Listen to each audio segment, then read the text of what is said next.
তো যেহেতু সাকিব খান অনেকক্ষণ থেকে দাঁড়ানো, তার জন্য একটা চেয়ার চলে আসলো। সে যেহেতু ক্লান্ত, সে একটু বসবে। তো সাকিব খান তখন বললেন যে আগে এজাজ ভাইকে চেয়ার দাও, উনি বসুন, তারপর আমি বসি। এই যে আমাদের প্রতি তার সম্মান, এটা অবশ্যই আমরা কখনো ভুলব না, এবং আমরা সবাই এই বিষয়টি সম্মানের সঙ্গে তাকে স্মরণ করি। সাকিব খানের সঙ্গে আমার এর আগেও বেশ কয়েকটি কাজ হয়েছে।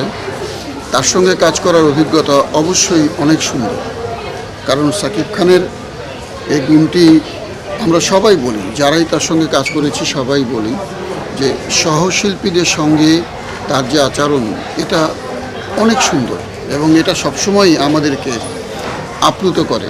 শ্রীলঙ্কায় শ্যুট করেছি, কলকাতায় শ্যুট করেছি। শুটিং অভিজ্ঞতা অনেক সুন্দর এবং আমি নিশ্চিত ছবিও অবশ্যই অনেক সুন্দর।